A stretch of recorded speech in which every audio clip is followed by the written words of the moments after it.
안녕하십니까, 이찬용 부동산입니다.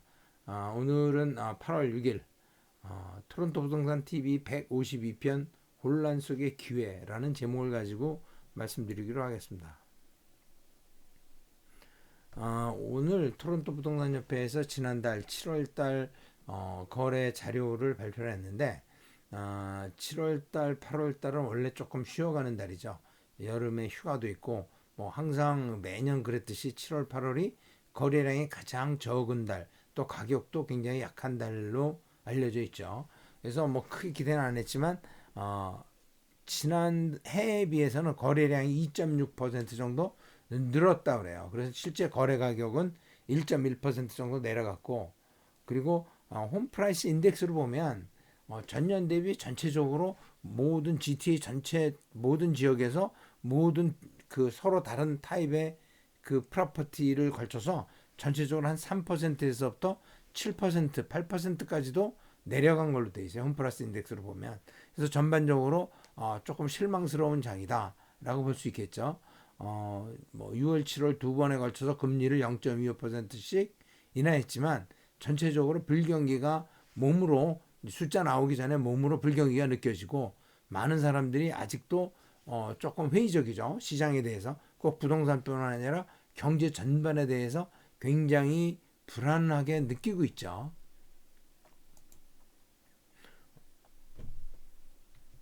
그래서 이제 가격을 보면 GTA 평균 가격을 보면 이거는 이제 2023년 작년 1월 달부터 쭉 차트가 이제 그려봤는데 파란색으로 된 거는 거래량이고 빨간 걸로 된 거는 가격이 어떻게 변화했느냐 보는 거죠. 가격을 봤는데 주로 이제 봄에 가격이 좋고 여름에는 좀 떨어지고 가을에 반짝했다가 겨울에 다시 나빠지고 다시 봄에 올라가고 이런 커브를 그리는데 지금 이제 7월이니까 이제 내려가는 시점이죠. 작년도에 비해서도 작년에도 많이 내려갔죠.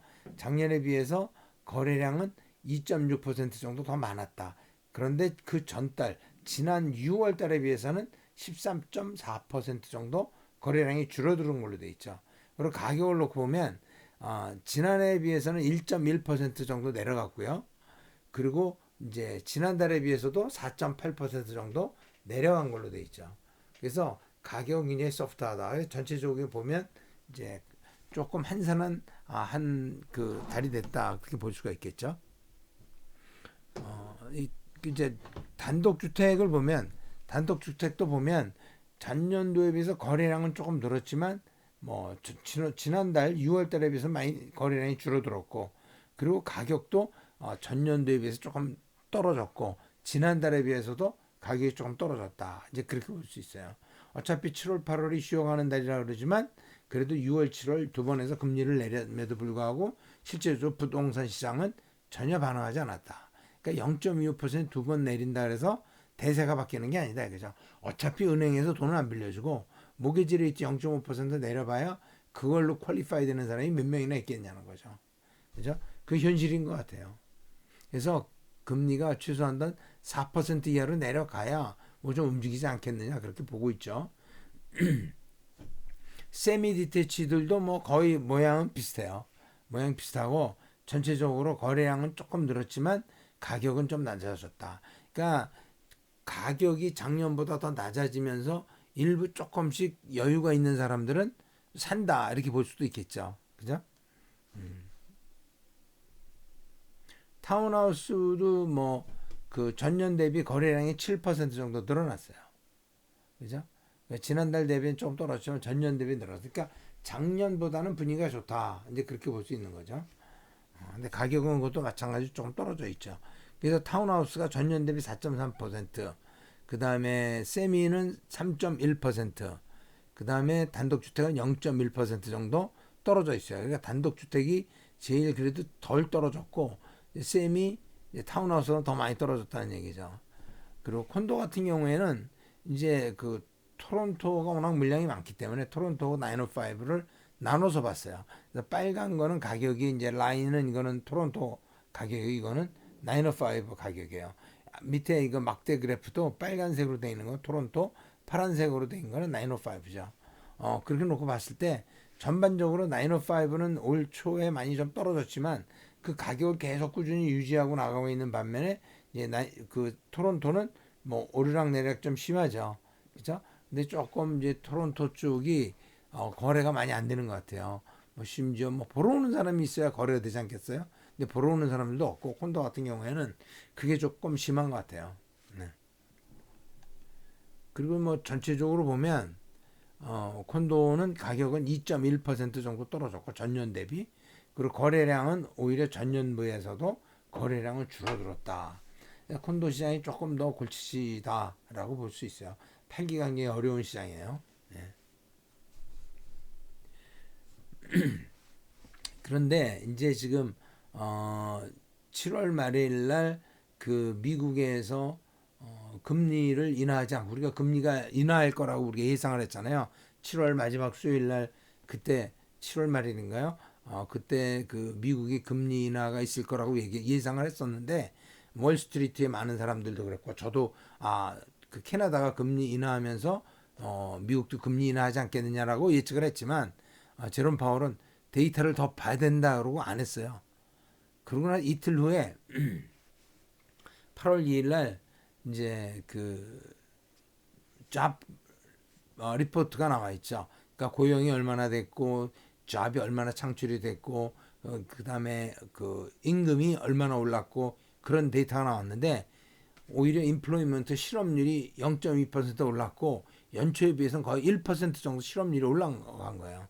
그리고 그 레이버 마켓이 굉장히 그 고용이 좋다 완전 고용이다라고 잘난 척하고 떠들었지만 기본적으로 불안한 고용 시장이 분위기가 바뀌면서 그리고 리세션이 오는 거 아니냐 그런 그 그런 불안한 그 생각들이 월스트리트에서 지금 전반적으로 퍼져 있어요. 그래서 오히려 이제 어떤 이코노미스트들은 뭐 레이버 마켓이 뭐 바뀐 게 아니다. 뭐 고용이 아직도 타이트하다. 그리고 리세션은 온다는 건 너무 시기상조다라고 달래고 있지만 실제적으로 캐나다 같은 경우에는 개인이나 기업의 파산이 그 작년에 비해서 12% 이상 더 많아졌어요. 그죠? 파산이 더 많아지고 있다. 그런 얘기예요. 그리고 미국에서도 지금 난리가 났어요. 뭐 여러 사람들이 지금 미국 국회에서도 그렇고 상원에서도 그렇고 뭐 이 사람 저 사람 입 달린 사람은 전부 다 지금 뭐 난리를 피고 있는데 이제 그 뭐냐 제롬 파월 두드려 패기라는 대회가 지금 열리고 있는 거예요 미국에서. 연준 회장 두드려 패기.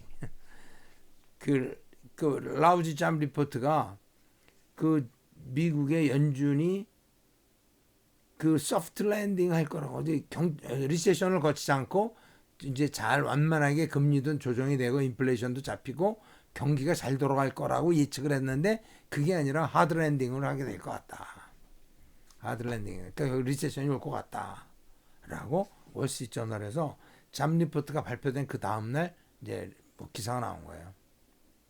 또 폭스에서는 뭐 일론 머스크가 뭐라 하냐면 제롬 파월은 풀리시 바보 같다 그랬어요. 왜 금리 안 내려? 바보 아니야? 왜 그렇게 얘기한 거죠 쉽게 얘기해서. 풀리시하다. Not cutting interest rate yet. 아직도 금리 안 내리고 있어? 바보 아니야? 근데 제롬 파월은 뭐 우리가 좀 더 확실한 확신이 섰을 때 금리를 내리겠다. 아마 다음 달이 될 수도 있지만 9월 얘기하는 거예요. 9월 달이 될 수 있지만 우리가 확신이 있을 때 금리를 내리겠다는데 확신이라는 게 뭐가 확신인가요? 결국 경제가 자빠지고 나면 확신이 드나요? 맨날 제가 항상 얘기한 게 그 제롬 파월은 뒤를 보면서 운전한다는 얘기잖아요. 그러니까 지난 고용 데이터라는 건 경제의 마지막에 오는 인디케이터예요. 그게 중앙은행 총재라 그러면 경제를 조금은 앞을 내다보고 뭐 2, 3년 내다보는 것까지는 바라지 두세 달이라도 앞을 내다보고 경제 정책을 만들어야 되는데 그게 아니라 맨날 뒤를 보면서 그러니까 차를 뒤를 보면서 앞으로 전진하면 차가 뭐 기둥에 부딪히든지 벽에 부딪히든지 시궁창에 빠지든지 하겠죠. 지금 상황이 미국 경제라는 그 경제가 페드가 운전하고 있는 미국 경제라는 자동차가 시궁창에 빠진 거예요. 쉽게 얘기해서. 더 힐이라는 잡지는 미국 워싱턴에서 그 정계에 대한 뉴스를 정치 뉴스를 주로 다루는 그런 언론이죠. 워렌이라는 게 워렌 버핏 많이 알고 계시지만 그 워렌이 아니라 엘리자베스 워렌이라고 그 MIT 그 경제학과 교수예요. 그리고 민주당 국회의원이에요. 저 상원의원이에요. 엘리자베스 워렌이라고 굉장히 똑똑한 사람이죠. 이 제롬 파월 보고 참 금리를 빨리 당장 내려라라고 얘기하고 있어요. 제롬 파월에 대한 여러 가지 조사를 많이 하고 청문회를 많이 했는데 제롬 파월은 그 페드 의장으로서 실패했고 페드 의장이 돼서는 안 되는 사람이다 라고 심지어 그렇게 인신공격까지 했어요. 그런 이유가 많이 있는데 뭐냐면 워렌이 그 제롬 파월이 그 미국의 그 거대 은행들과 뭔가의 뭐라 그러나 이게 그 끈적끈적한 관계가 있다는 거죠. 그죠? 뭔가 이게 뭐라 그러나요? 뭔가 같이 하고 있다 그런 얘기야. 실제로 2018년 이후로 그 제롬 파월이 그 JP 모간 같은 JP 모간의 회장을 19번 만났어요. 19번. 그다음에 블랙록은 10번 만난 거예요. 자기 임기 중에. 근데 골드만삭스하고는 뭐 9번 만났고, 그다음 시티그룹은 문 걸어 잠그고 그 안에서 프레지던트가 페드 프레지던트가 여럿이죠. 뭐 어떤 누군지 모르겠지만 페드 프레지던트가 시티그룹에다 인베스터들한테 그 비밀 브리핑까지 했다는 거죠. 그죠? 지금 과연 페드가 뭘 하냐? 은행들을 관리해야 되는데 은행 관리를 제대로 못해서 실리콘밸리 뱅크가 파산했죠. 그것도 페드 책임이라고 얘기하나 워렌 엘리자베스 워렌이라는 사람은. 그래서 제롬 파월에 대해서 굉장히 나쁜 생각을 가지고 있어요. 그래가지고 실제로 뭐 제롬 파월도 임기 끝나면 어차피 금융계로 돌아가야 되는데 금융계에서 자기도 잡으려면 이런 사람들하고 잘 돼야 되겠죠. 그래야 뭐 어디 하나 뭐 맡아서 하지 않겠어요? 그러니까 이 코지 릴레이션십을 갖고 있는 거에 대해서 굉장히 부패했다고 생각하고 있어요. 그래서 자기들끼리 굉장히 뭐 많이 헤쳐먹었다. 이제 그런 눈으로 시각으로 보고 있어요. 엘리베스 워렌이. 그래서 제롬 파월이 실제적으로 그 페드 의장으로서 그 통화 정책에 대한 것도 굉장히 질타를 많이 받고, 금리를 올리는 것도 너무 늦었고 금리를 내리는 것도 너무 늦었다는 거죠. 지금 뭐 신문을 찾아보면 너무나 그 기사가 많기 때문에 제가 일일이 소개를 해드리지도 못하고 그냥 몇 개만 그냥 제가 뽑아서 소개해드리는 건데, 그 배싱이라고 하죠. 배싱. 그 완전히 두드려 패기, 제롬 파월 두드려 패기 대회가 열리지 않았냐, 그런 느낌이에요 지금 미국이. 그래서 지금 우리가 잠깐 보면 제가 2022년도 그 6월 달에 그 인플레이션이 9%까지 올라갔을 때 제가 그런 얘기를 한 적이 있어요. 내년 하반기면, 내년 6월이면 지금 그 3% 이하로 내려갈 거고, 그리고 그때 되면 금리를 이제 내리게 될 거다. 제가 그런 얘기를 했어요. 그런데 실제로 그 다음에 6월 달에 딱 3%까지 내려갔어요. 그런데 오히려 중앙은행 그때부터 금리를 더 올리기 시작했어요. 5.5%까지 갔잖아요. 그죠? 이때 4.75였다가 5.5%까지 갔어요. 그러면서 그 이후로 작년 6월 이후로 지금 1년 됐잖아요. 1년 동안 바뀐 게 없어요. 금리를 계속 유지하고 계속 바뀐 게 없어요. 그렇다고 인플레이션 내려가지 않아요. 금리가 이렇게 높기 때문에 인플레이션 더 내려갈 수가 없다는 거예요. 금리가 때나 내려와 줘야 인플레이션이 잡히는 거예요. 왜냐하면 금리가 이렇게 높음으로 해서 이것 자체가 기업의 원가가 되는 거죠. 비용이 되는 거예요. 그래서 물건값이 더 이상 낮아질 수가 없다는 거죠. 심플한 얘기잖아요. 그러니까 결국 고금리를 버티지 못해서 많은 기업들이, 조금 아까 말씀드린 것처럼 많은 기업들이 지금 파산하고 있는 거예요.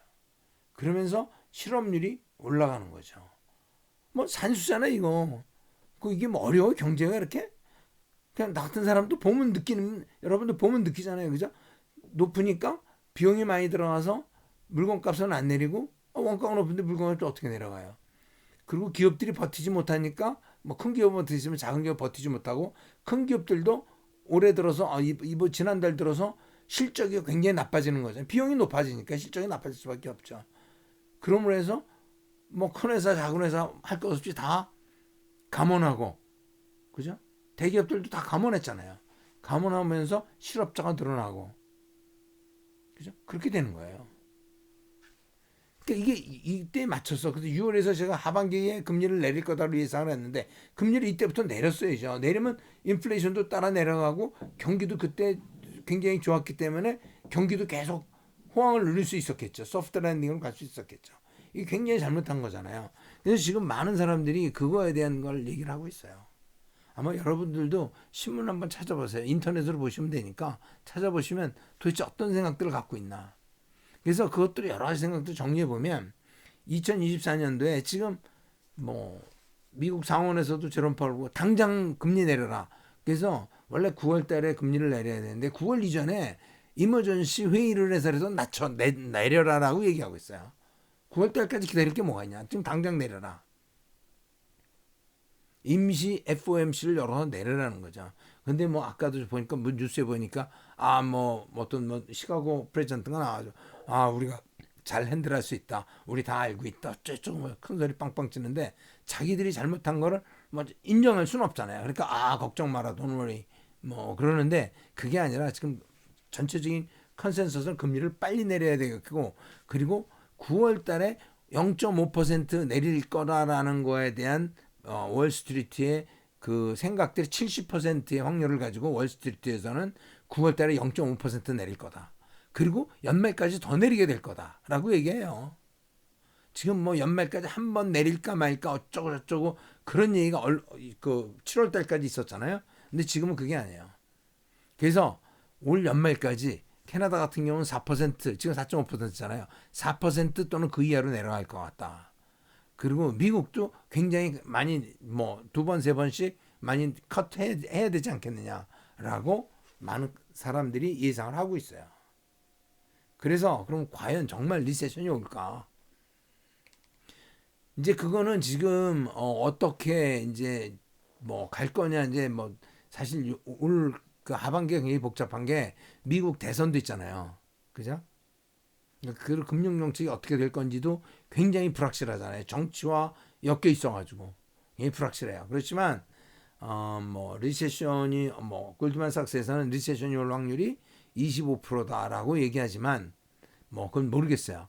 근데 뭐 리세션이 안 올 확률이 리세션이 올 확률보다는 많다. 그러니까 최소한 51% 리세션이 올 확률은 50%는 안 되지 않느냐라고 저는 생각해요. 그렇다고 놓고 봤을 때 내년도 스프링 마켓은 부동산 시장은 내년 봄 시장은 아직도 그래도 기대해 볼 만하지 않느냐 그렇게 보고 있어요. 그런데 한 가지 가장 큰 변수가 이제 11월 5일 날 올 11월 5일 날 미국 대통령 선거잖아요. 카말라 해리스가 대통령이 되는 순간 월스트리트는 또 다른 폭락장이 올 거다라고 얘기하고 있어요. 사람들이요. 그죠? 민주당 빅 스펜딩이 남아 있잖아요. 그러니까 그런 부분에 있어서 좀 굉장히 혼란스럽고 복잡한데 이런 혼란 속에서 돈을 버는 사람들이 있죠. 미국 국채가 수익률이 폭락했잖아요. 수익률이 폭락했다는 건 국채값이 올랐다는 얘기예요. 그동안 국채를 사모은 사람들이 있다는 거죠. 그래서 제롬 파월의 빅뱅크 은행장들하고 어쩌고 저쩌고 그 뒷방에서 속닥속닥 하면서 그 사람들이 채권 엄청나게 샀을 거라고 봐요. 워렌 버핏이 3월 달부터 주식들을 엄청 팔기 시작했어요. 애플도 엄청 팔았다 그러잖아요. 그 신문에도 나왔지만 3월 달부터 파는 거예요. 팔아서 뭘 갖고 있느냐? 국채를 사모았던 거죠. 국채를. 그래서 국채 가격이 그러니까 금리가 내려가면 국채의 수익률이 내려가요. 마찬가지로. 국채 수익률이 내려간다는 건 국채 거래 가격이 오른다는 거예요. 그러니까 국채를 연초에 사놓으면 지금쯤 국채 가격이 많이 오른 거죠. 그죠? 그래서 일부는 벌써 팔고 튄다는 얘기도 있어요. 국채 가격이. 근데 하여튼 국채의 수익률이 점점 금리를 내릴 거라고 보기 때문에 수익률이 점점 낮아지면서 국채 가격이 올라가고 있고, 그리고 워렌 버핏, 엘리자베스 워렌 버핏은 벌써 연초부터 국채를 사모았다는 거죠. 그래서 금리가 내려갈 때 어떻게 돈을 벌 수 있을까라는 생각을 많이 해봤는데 역시 워렌 버핏은 한 발 앞서가는 있었던 거죠. 그죠? 그래서 이런 생각들을 놓고 우리가 무슨 요즘 세상이 좀 복잡하니까 뭐 이렇게 뭘 단언을 내릴 수는 없지만 잘 모르면 그냥 가만히 있는 게 제일 좋죠. 그죠? 그런 생각을 이런저런 생각을 해보게 돼요. 뭐 오늘 좀 얘기가 좀 복잡한데 오늘 여기까지 하고 혹시 이제 뭐 부동산에 대해서 뭐 의문이 있으신 분은 저한테 전화 주시거나 이메일 주시면 제가 아는 한 성심껏 대답해 드리도록 하겠습니다. 오늘 여기까지 하겠습니다. 감사합니다.